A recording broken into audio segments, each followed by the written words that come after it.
Is live.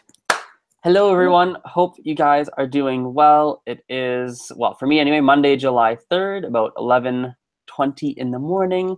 I just finished a long weekend here in Canada. We had Canada Day on 2 days ago. So on, or was it 2 days ago? Yes, 2 days ago on Saturday.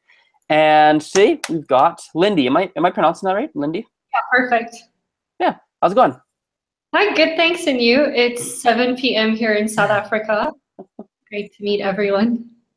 Yeah, and so for everyone who has not seen this, which I think most of you probably have seen my 5-minute language chats by now. I've done enough of them, but this is basically a show where I bring on a different guests every now and then, usually 1 or 2 or 3 a week, and we talk about some different language-related topics. So we'll only have 5 minutes. I'll set a timer. Well, it's roughly 5 minutes. It's 5 minutes unless I choose for it to be longer, which often happens. All right, 5 minutes starts now. It has started.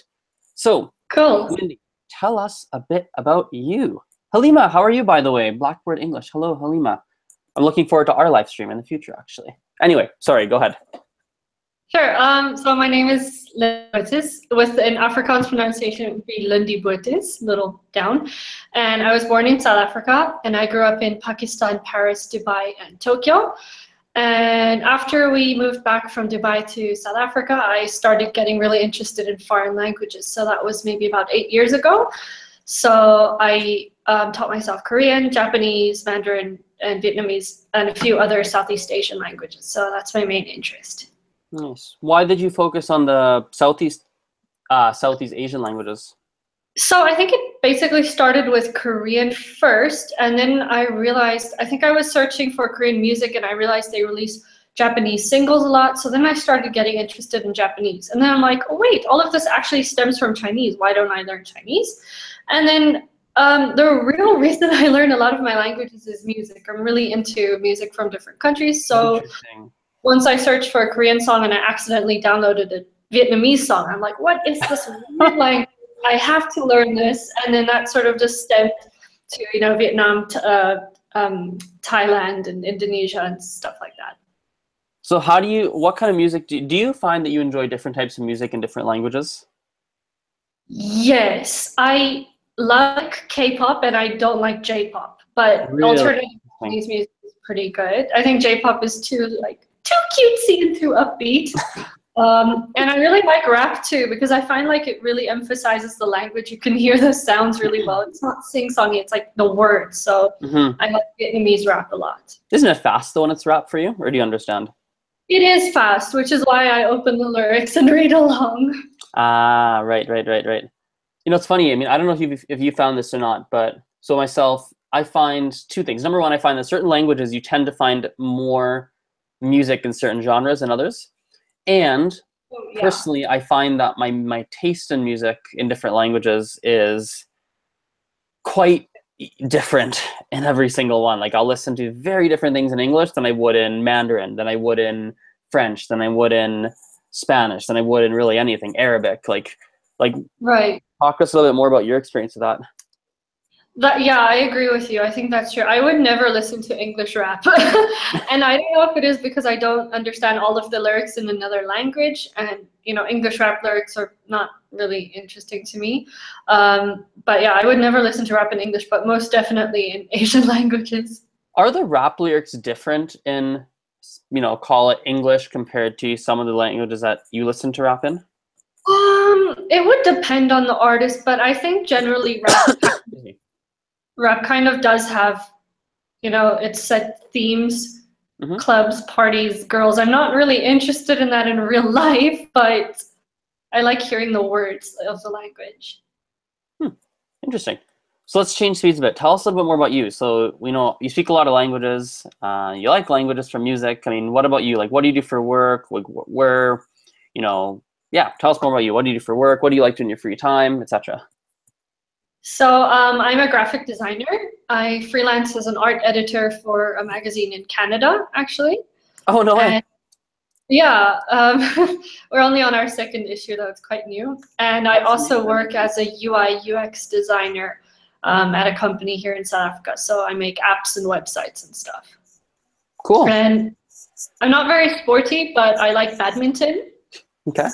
And then, yeah, I like drawing and painting and photography and artsy creative stuff. And I love books. There's my one of three bookshelves.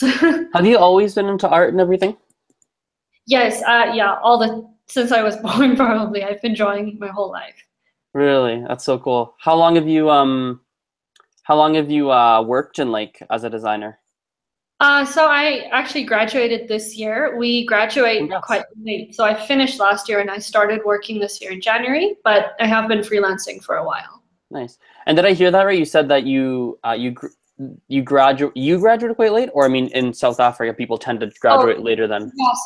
So we finished classes in November and then we graduated May, depending on your degree. in November. Then you really. So you Yeah. have from November to May is basically just open. Yeah, well, we finish our degree in November. We just get our certificate and ceremony in Got it. May. Got it. Got it. Got it. Got it. Got it. Nice. So most Cool people stuff. start working in January and then take a day off from work to go graduate and then come back to work. Cool. So what other languages are upcoming for you?